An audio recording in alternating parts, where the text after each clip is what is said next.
محمد وعلى آل محمد كما صليت على إبراهيم وعلى آل إبراهيم إنك حميد مجيد.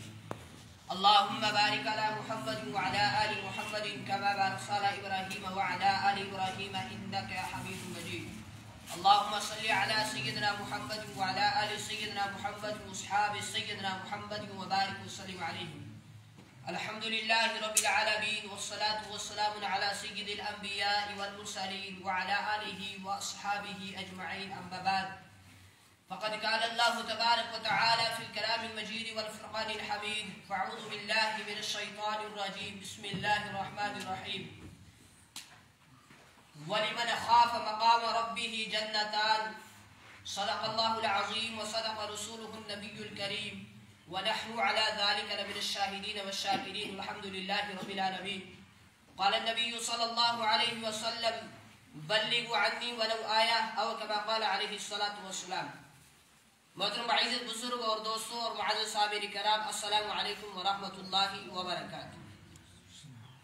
محترم حضرات، اللہ رب العزت کا بے حد فضل، کرم، احسان، شکر، جس رب ذوالجلال نے اس پرفتن دور کے اندر، اس گئے گزرے دور کے اندر ہمیں یہ توفیق عطا فرمائی کہ ہم سب اس کی اس پاگھر کے اندر حاضر ہوئے، اور مزید اللہ رب العزت کا فضل کرم کہ اللہ رب العزت نے کچھ وقت کے لیے گفتگو کرنے کا، سننے کا موقع نصیب فرمائے.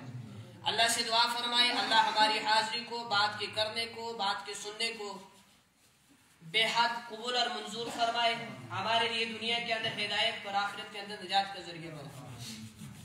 محترم حضرات، دو الفاظ دنیا کے اندر اکثر و بیشتر استعمال کیے جاتے ہیں، ایک لفظ خوف اور ایک لفظ امید. ہم لوگ امید کو تو اللہ کی نعمت سمجھتے ہیں اور خوف کو اللہ کی نعمت نہیں سمجھتے. حالانکہ جیسے امید اللہ رب العزت کی عظیم الشان نعمت ہے، ایسے ہی خوف بھی اللہ رب العزت کی عظیم الشان نعمت ہے. بلکہ یوں سمجھ لیں کہ گناہوں سے بچانے کے لیے ایک کنجی ہے. انسان کے دل کے اندر جتنا زیادہ خوف ہوگا، جتنا زیادہ اللہ کا ڈر ہوگا، اتنا ہی زیادہ انسان گناہوں سے محفوظ رہے گا. اس لیے بزرگوں، ہم سب نے اللہ سے دعا کرنی ہے کہ یا اللہ تو اپنا خوف ہمیں عطا فرما تاکہ ہماری گناہوں سے حفاظت ہوتی رہے. انشاءاللہ دعا کریں گے، اللہ ہمیں دعا مانگنے کی توفیق عطا فرمائے. اور آج بزرگ اور دوستوں، اس جمعۃ المبارک کے موقع پر ہم سب مقام خوف کی سیر کریں گے، اور اس کے بعد اپنے نفس کا محاسبہ کریں گے، اپنے دل دماغ کے اوپر زور ڈال کے اس سے پوچھیں گے، اور اپنی گریبانوں کے اندر جان کر اس کے بعد دیکھیں گے کیا ہمیں بھی خوف خدا نصیب ہے، کیا ہمارے جسم کے اندر دھڑکتا ہوا جو خون کا لوتھڑا ہے، جو دل ہے، کیا اس کے اندر اللہ رب العزت کا خوف ہمارے موجود ہے؟ اس کے اندر کیا اللہ کا ڈر ہمارے اس دھڑکتے ہوئے دل کے خون کے لوتھڑے کے اندر، جو دل ہے اس کے اندر، گوشت کا جو لوتھڑا ہے دل جسم کے اندر، کیا اس کے اندر واقعی اللہ کا ڈر ہے، اللہ کا خوف ہے؟ ہم محاسبہ کریں گے انشاءاللہ. بات کو آگے لے جانے سے پہلے ایک بات ذہن کے اندر بٹھا لیں، ایک ہوتا ہے خوف اور ایک ہوتا ہے حزن. ان دونوں کے اندر فرق ہے. خوف کسے کہا گیا اور حزن کسے کہا گیا؟ خوف کہا گیا باہر کے ڈر کو، اور حزن کہا گیا اندر کے غم کو.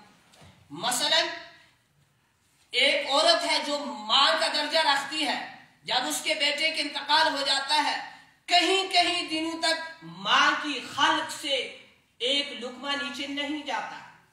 اسی طریقے سے ایک آدمی ہے جو کاروبار کرتا ہے، تجارت کرتا ہے، اگر اسے کاروبار کے اندر نقصان ہو جاتا ہے تو کہیں کہیں دنوں تک اس کو کھانے کی طرف بھی دل نہیں کرتا، پینے کی طرف بھی دل نہیں کرتا، آرام کی طرف، آرام کرنے کے لیے بھی دل نہیں کرتا. اسی طریقے سے ایک بچہ ہے یا بچی ہے جو طالب علمی کے زمانے سے گزر رہی ہے یا گزر رہا ہے، اگر وہ امتحان کے اندر فیل ہو جاتا ہے یا فیل ہو جاتی ہے تو اس کے بعد اس کے گھر کے اندر اچھے کھانے پینے کیا ہے میسر ہیں، سب کچھ میسر ہے، موجود ہے، لیکن ان سب کے موجود ہونے کے باوجود اس لڑکی کا اس لڑکے کا کھانے کی طرف دل کرتا ہے؟ نہیں کرتا، پینے کی طرف دل نہیں کرتا۔ تو جب حزن بڑھا تو انسان کا کھانا پینا کم ہو گیا، لیکن جب خوف بڑھتا ہے تو پھر انسان گناہ کرنا کم کر دیتا ہے۔ اس لیے ہم نے ہر وقت اللہ سے مانگنا ہے، یا اللہ اپنا خوف ہمیں عطا فرما دیجئے تاکہ گناہوں سے ہماری حفاظت ہوتی رہے، ہم گناہوں سے بالکل کیا رہے، محفوظ رہے۔ حضرت امام غزالی علیہ رحمہ فرماتے ہیں کہ جب انسان جوانی کے عالم میں ہو تو اس پر خوف ہونا چاہیے، اس پر خوف غالب ہونا چاہیے۔ خوف کس کا ہو؟ دنیا کی کسی اور شے کا یا اللہ رب العزت کا؟ اللہ رب العزت کا خوف اس کے اوپر غالب ہو تاکہ اس کے نفس کا زور ٹوٹ سکے اور وہ گناہوں سے بچتا رہے۔ لیکن جب وہ بڑھاپے کے عالم میں پہنچ جائے تو پھر اس پر امید غالب ہونی چاہیے۔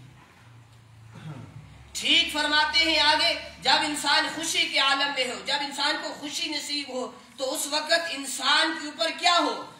خوف غالب ہو۔ کیوں؟ کہ وہ خوشی کے اندر آ کر ایسا نہ ہو حدود کراس کر جائے، حدود پار کر جائے، لہٰذا اس کے اندر دل کے اندر اللہ کا خوف ہونا چاہیے۔